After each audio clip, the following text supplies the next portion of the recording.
Fala, nação rubro-negra, sou eu, Fabrício Lopes, aqui do nosso canal Resenha Rubro-Negra. Nação, nesse vídeo aqui eu quero falar com vocês sobre a situação real de Matias Vinha, tá? Que eu já venho cobrindo e venho informando vocês há alguns dias. Hoje a imprensa, de modo geral, tá dando uma informação um pouquinho atrasada por aquilo que a gente já apurou e já vem contando para vocês há alguns dias. Então a gente vai falar para vocês novidades sobre o Matias Vinha. O Flamengo confirmou o interesse em 3 atletas e tem nesses 3 atletas a prioridade de contratação nessa janela de transferências.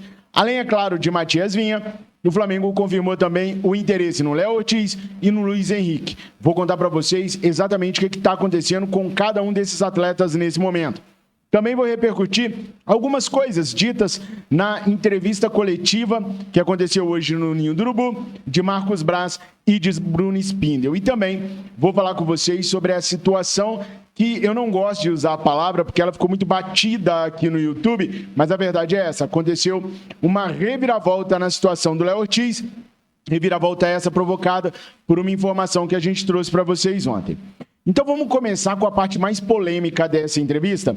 A dupla Marcos Braz e Bruno Spindel praticamente chamou o Dorival Júnior de mentiroso. Eu vou mostrar para vocês um trechinho aqui da conversa que rolou hoje na entrevista lá no Ninho do Urubu e quero ressaltar uma frase dita por eles, tá? Jamais o Dorival colocou que o retorno das férias do elenco seria no dia 19 de dezembro. É mentira dele. Por que ele não falou isso antes? Foi falar só depois que ganhou do Flamengo. O coitadismo no futebol brasileiro navega muito bem. Ou seja, os caras chamaram o Dorival Júnior de mentiroso na lata. Agora eu quero mostrar para vocês o próprio Bruno Spindel explicando essa situação ocorrida. Para relembrar vocês, Dorival Júnior disse que queria voltar no dia 17 de dezembro, mas que havia uma rusga entre a data de volta. E aí que ficou meio que definido que eles definiriam o dia certo depois da renovação de contrato dele. Mas como ele não renovou o contrato, o Flamengo decidiu daquela maneira, dar 50 e tantos dias de férias para os caras. Eu já tinha dito para vocês que essa informação não era a informação que eu tinha, que a informação que eu tinha é que o Dorival participou e autorizou as férias, sim, até o dia 3 de janeiro. E agora vocês vão ouvir da boca do próprio Bruno Spindel. Espia só. Eu gostaria de esclarecer um tema aqui, que na entrevista que o Dorival colocou ali, eu não sei porque ele não tocou nesse tema antes, levou mais de um ano para tocar nesse tema. A gente tem uma postura aqui, que os temas que são tratados internamente de operação, eu acho que essas questões, roupa suja se lava em casa, tema que é tratado aqui dentro, a gente não coloca para fora, mas já que ele colocou, da questão das férias de 2022, jamais foi a posição dele da comissão técnica voltar 19 de dezembro. Mentira. Esse tema foi debatido com todas as partes, todos presentes, ele participou da discussão, a posição da comissão técnica dele foi de 3 de janeiro, jamais foi definido. Eu e Marcos, no final das contas, mandamos comunicar aos jogadores que o retorno era 26 de dezembro. E 26 de dezembro, num ano que a gente jogou quase 80 jogos, espremido pela Copa do Mundo, porque o calendário foi 80 jogos, espremido pela Copa do Mundo, num ano que a gente foi campeão da Libertadores e da Copa do Brasil, a gente achou apoiado pela fisiologia e pela área de saúde, foram 34 dias de pré-temporada até a primeira decisão do Flamengo, que foi a Supercopa, que infelizmente nós perdemos para o Palmeiras. O Palmeiras se apresentou 3 de janeiro. Então não foi a pré-temporada que fez com que a gente perdesse o Palmeiras, mas a decisão 26 de dezembro foi minha e do Marcos, porque a decisão não foi tomada e não se tomava e não se posicionava, a gente não concordava com 3 de janeiro e a gente mandou que se reapresentasse. Então vocês viram aí, desmentiram e o Marcos Braz chamou o Dorival Júnior de mentiroso. O relacionamento do Marcos Braz com o Dorival Júnior nunca foi dos melhores. A primeira ação que o Marcos Braz toma assim que assume o Flamengo em 2019 é mandar o Dorival Júnior embora. Dorival, que até então era o técnico da gestão do Eduardo Bandeira de Mello. Ele manda o Dorival embora e contrata o Abel Braga. Então eles nunca se deram bem. Vocês viram aí que chamaram o Dorival de mentiroso. O Braz chamou ele de mentiroso. Agora é o seguinte, eu quase consigo concordar com o Bruno Spindel. Eu só não concordo com ele quando ele diz que o ano não foi fracassado por conta dos dias de férias. Foi sim. Se queriam dar 42, 52 dias de férias para os atletas, tinham que dimensionar a pré-temporada para o tanto de dias que os caras ficaram parados. Nunca na história do futebol mundial, um grupo de jogadores profissional ficou parado por 50 dias, como o Flamengo parou. Não interessa se foram 80 jogos espremidos pela Copa do Mundo, não interessa mesmo. E o Palmeiras não voltou dia 3 de janeiro. Desde o término do Campeonato Brasileiro, o Palmeiras deu um espaço de férias para os atletas e aí eles voltaram em suas casas fazendo os trabalhos que tinham que fazer. Vale lembrar que o Campeonato Brasileiro terminou bem antes da época, porque dezembro foi Copa do Mundo. Então os caras ficaram trabalhando em casa, videoconferência com o preparador, para não chegarem no Palmeiras em janeiro 100% parados. Atlético Mineiro fez isso, Palmeiras, São Paulo, Corinthians, só o Flamengo que ficou parado. O Flamengo não fez nenhum trabalho de videoconferência, nada. Queriam dar 50 dias? Calculassem a pré-temporada ideal para que se pudesse ter 50 dias parados. Não calcularam. Foram 15 dias de pré-temporada. 15 dias. E os caras foram lá e fizeram aquele vexame que fizeram no ano passado. Águas passadas não movem moinhos. Dessa vez eu fico do lado da dupla Marcos Braz e Bruno Spindel, porque era a mesma informação que eu tinha. Dorival não só concordava com 50 dias de férias, como chegou a falar para a imprensa que não tinha como cobrar o grupo de jogadores. Dorival é gente boa, super educado, merece estar no comando da seleção brasileira, sim, mas nessa ele vacilou feio. Bom, vocês sabem que é muito importante você se inscrever, comentar, compartilhar e curtir os nossos vídeos. Então já começa a comentar agora o que vocês acharam dessas afirmações do Bruno Spindel e do Marcos Braz sobre Dorival Júnior. Precisavam ter sido tão duros assim? Chegar a dizer mentir, porque tá fechadas as portas para o Dorival Júnior no Flamengo, enquanto o Marcos Braz for vice-presidente do futebol do Flamengo, porque a entonação do Braz foi quase nível ódio ali, né? Mentira dele. Bom, ontem eu trouxe uma informação, aliás, anteontem, eu venho trazendo as informações sobre o acompanhamento daquilo que vem acontecendo com o Matias Vinha, tá? O Roma tinha pedido 10 milhões de euros no Matias Vinha. O Flamengo ofereceu 5. Já há um tempo que eu estou falando para vocês que o Flamengo já falou com o staff do Vinha que aceita pagar 7,5 milhões de euros. Hoje, a grande mídia começou a divulgar que o Flamengo vai subir essa proposta. Mas o Flamengo já subiu há pelo menos umas 2 semanas. Ela já está na casa de 7,5 milhões de euros pelo Matias Vinha e o Roma já meio que concordou com esses valores. O que o Roma está fazendo agora, pessoal? O Roma simplesmente está se acertando com o Sassuolo.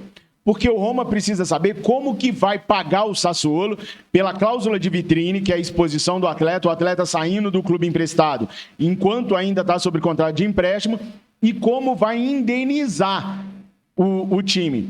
Porque eles precisam planejar bem isso daí para saber como que vão aceitar a forma de pagamento do Flamengo. Porque dependendo do que eles tiverem que pagar e no momento que eles tiverem que pagar o Sassuolo, eles não vão ter dinheiro nenhum para fazer contratações. Hoje, a Roma tem 850 mil euros para contratar. A Roma também fica na expectativa de aparecer alguém lá da Europa para mudar a ideia do Matias Vinha. Só que tem um detalhe, pessoal. A janela na Europa, ela se abriu no dia 2 de janeiro e ela vai fechar no dia 2 de fevereiro. Então, o tempo para eles tomarem as decisões são bem mais curto do que o nosso. É bem mais curtinho do que o nosso. Porque nós ainda vamos até 7 de março. Eles vão só até 2 de fevereiro, um mês e 5 dias antes da gente. Então, a expectativa é que aconteça uma resolução desse caso até no fim da semana que vem. Mas eu não posso cravar que vai ser até o fim de semana que vem, que eu não sento para negociar. O que eu faço é apurar dia a dia aquilo que está acontecendo no Flamengo para vocês tomarem ciência. Então, assim, apesar da imprensa estar divulgando só agora, nessa a gente já saiu na frente há muito tempo. O Flamengo já subiu essa oferta para 7,5 milhões de euros há pelo menos 2 semanas, tá bom?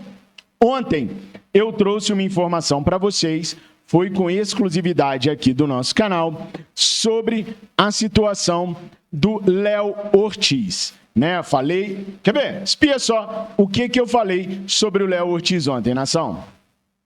Ortiz vive uma situação bem pior. O Léo Ortiz está treinando em separado do Red Bull Bragantino. Foi um acordo que ele fez. Só que ele almoça com um grupo de jogadores e ele participa das preleções do técnico Pedro Caixinha. Numa dessas preleções, o técnico Pedro Caixinha, dando a informação para o Léo Ortiz, viu que o Léo Ortiz abaixou a cabeça, olhou para o outro lado, totalmente desinteressado àquilo que o seu treinador estava mostrando no quadro. Isso incomodou o treinador Pedro Caixinha, que foi conversar com o jogador depois. E o jogador abriu o jogo para ele, dizendo que não está com a cabeça no Red Bull Bragantino, que não está feliz naquele momento e que ele queria se transferir para o Flamengo. Isso criou uma crise interna dentro do Bragantino. O diretor esportivo, Diego Sé, foi chamado pelo Pedro Caixinha para conversar com o atleta, e o atleta foi sincerão, dizendo que tem a cabeça voltada para o Flamengo, que estão impedindo ele de realizar um sonho, que é de jogar no Flamengo, e que ele não quer jogar no Bragantino. Bom, pessoal, essa informação eu trouxe ontem à tardinha para vocês. Pois bem, isso tudo gerou uma repercussão óbvia dentro do Red Bull Bragantino. E os caras perceberam que não dá mais para segurar o Léo Ortiz lá. Então a reviravolta que está acontecendo nesse momento dentro do Bragantino é justamente com relação à liberação do Léo Ortiz. Depois de tudo que aconteceu ontem, os dirigentes viram que não adianta segurar o jogador, ele está desinteressado, ele não quer jogar na estreia do dia 20 e por isso o Red Bull Bragantino deve convocar uma reunião com os representantes do atleta para eles finalizarem a transferência do jogador para o Flamengo. Eles devem aceitar os valores que foram colocados para o Flamengo e é óbvio que vão dificultar na forma de pagamento, porque não está sendo uma situação nem um pouco agradável para o Red Bull Bragantino perder na marra o seu capitão. O Léo Ortiz recusou todas as propostas de renovação contratual e ontem deu a cartada final, meteu o pé no balde e agora o Bragantino se vê obrigado a negociar com o Flamengo. Agora tivemos uma nova reviravolta e podemos sim ter a conclusão definitiva favorável ao Flamengo para a contratação do zagueiro. Com relação ao Luiz Henrique, a situação é um pouco diferente. O time do Real Betis aguarda para ver se aparece alguma proposta europeia para tirar o jogador de lá, porque eles já viram que clubes do Brasil só vão pegar o Luiz Henrique por empréstimo com um passe fixado. Então, para liberar jogador extracomunitário da sua folha de pagamento, os caras também estão com um prazo apertado, porque a La Liga também para a janela de transferências no dia 2 de fevereiro. Ou seja, os caras vão ter que correr. E aí, o Luiz Henrique vai escolher entre o Fluminense e entre o Flamengo, que são as duas equipes que estão correndo muito para ter o jogador. O jogador quer ir para o Fluminense. O empresário do atleta tenta convencer o jogador que a melhor decisão é ir para o Flamengo. E o Flamengo, praticamente diariamente, tenta conversar com o staff e com o atleta para convencê-lo que o melhor caminho é o Flamengo, mesmo escutando diariamente que o atleta prefere o Fluminense e só iria para o Flamengo no caso do Fluminense não se acertar com o Real Betis. O que vocês acham disso tudo, nação? Coloca aí nos comentários. Bom, essas eram as principais informações que eu tinha para passar para vocês. Eu agradeço muito a presença. Não esquece de se inscrever, curtir, compartilhar e comentar. Assim você ajuda o nosso canal a crescer, principalmente comentando, curtindo e compartilhando. Chama o seu amigo para vir se inscrever aqui, mas fala com ele assim, ó, vai e assiste. E de fantasma não, a gente quer qualidade, não quantidade. Tamo juntos, nação. Eu amo muito vocês e sou grato por tudo que vocês fizeram por mim até hoje. Fiquem com Deus. Saudações rubro-negras.